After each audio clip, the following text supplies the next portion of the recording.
Hi, my name is Brianne Vanderhilt, and today I'm going to be talking to you about outdoor education. Specifically, we're going to look at definitions, philosophy, history, some local outdoor education opportunities, benefits of outdoor education, and maybe think about why we should look into outdoor education as a district.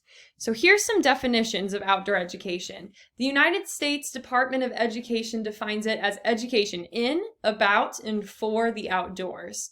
When we break this down, we see education in means that you're actually outside while you're learning. About means that you're learning about the outdoors, some of those science concepts or local history concepts that you can observe in nature.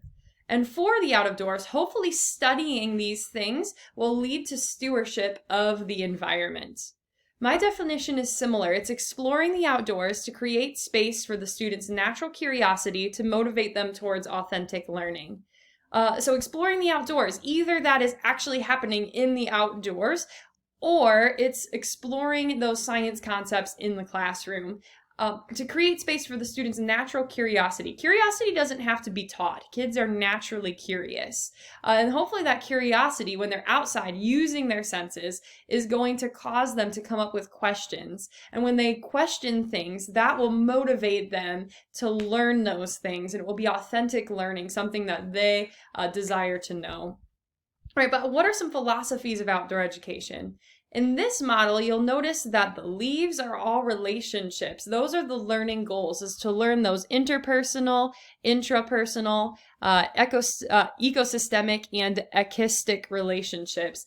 Echistic is the science of like city building and society building. I didn't know what that was. I had to look it up. All right, and then two branches support this. There's two main branches of outdoor education. Both support the growth of these leaves. We have the adventure education branch and the environmental education branch. Now, the adventure education will lead to these relationships, interpersonal and intrapersonal, with those challenges, facing them together and building that team.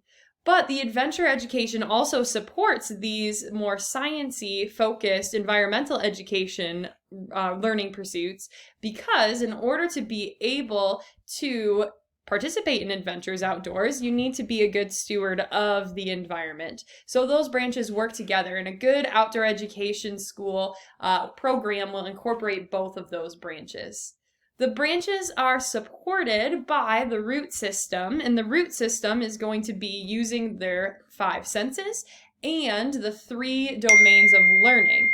So sound, intuition, touch, taste, smell, and then the cognitive, motoric, and affective domains of learning.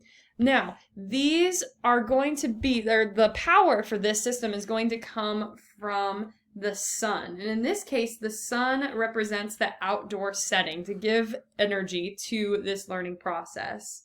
And then the air is interdisciplinary curriculum. So this is the exchange of information from all types of studies to help this tree grow. In this model, the growth is to bloom holistic learning in the students. This is supported by the roots, and the roots are variation to meet the different students' needs. The curriculum can be varied by using play, physical activities, inquiry, and realism. Then the leaves that are also going to capture that sunlight and provide the power for this plant are mastering motivation, social skills, and perseverance.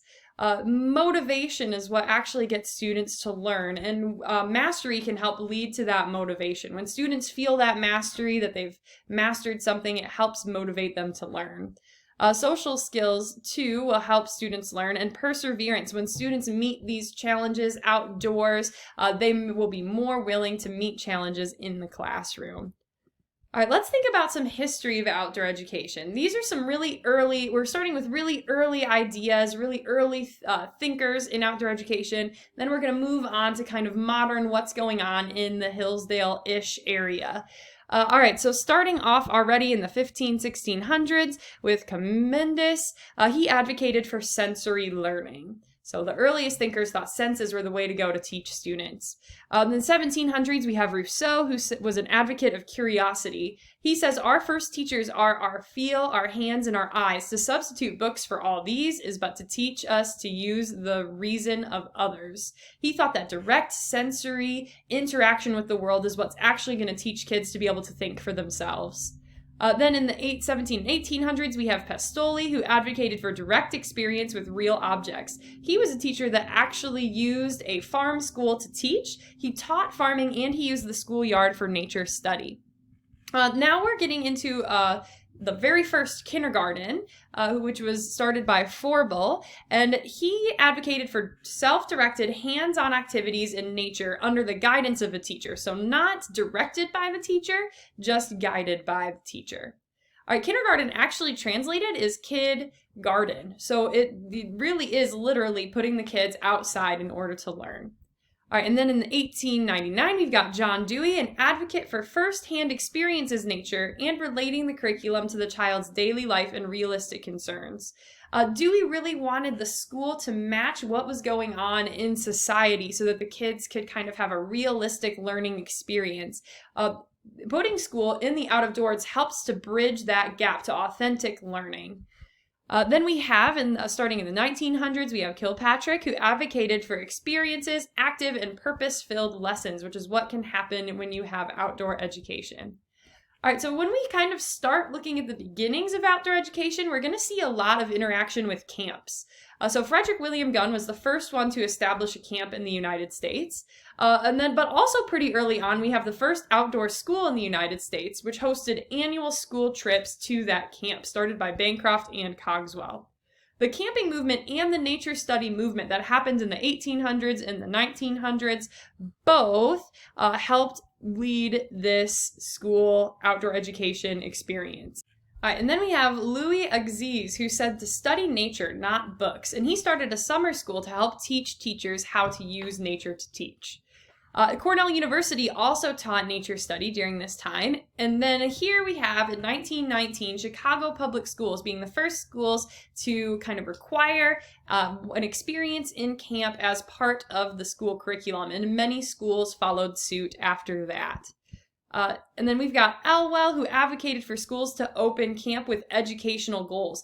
Earlier than this, often we'll see camp just as an experience to teach those adventure ideas. Elwell wanted them to also put educational pursuits into those camps, learning about the science and things like that. Mason and a lot of other thinkers saw camp as a way to model democratic ideas to students. And Sharp said that camp should be a regular part of the school program. And then he said something that became a philosophy of outdoor education for many other educators. He said to teach outdoors what can be best taught outdoors, and teach indoors that which can be best taught indoors. All right. Vinell believed that school camp allowed for learning to come from experience. And then in general, during this time period, school camps promoted civic, social values, and modeled republics. All right, and then nationally, starting around the 1940s, we see kind of a coming together of many schools across the entire nation. Starting in Michigan, believe it or not, with the W.K. Kellogg Foundation. They had the first national workshop in school camping, and that's because they had started a Clear Lake camp for community schools, and they were able to show off what they had done there. In the 1940s, school camping focused mostly on conservation, so we're getting some of those science concepts in there. Healthy living, meaningful work, socialization, and democratic living. In the 50s and 60s, schools used the core curriculum to base their program, so we're starting to get more education infused with these camping experiences. Then there's a conference in Northern Illinois University that taught teachers to carry out portions of their curriculum outside. And then we even have attention from a president. In 1963, President announced that President Kennedy announced the Tennessee Valley Authority was going to be responsible for making sites to teach and for educational purposes. All right, and so in the 1960s, we start to see OE focusing on recreational skills and ecology studies, and we get partnerships even with national parks in 1967 with Project NEED that created a curriculum that encouraged studying of the physical relationships in outdoor school sites. In 1970, the National Environmental Education Act was passed, and in the 80s and beyond, we see a plethora of literature and organizations forming of outdoor education experts, not just in the United States, but around the world.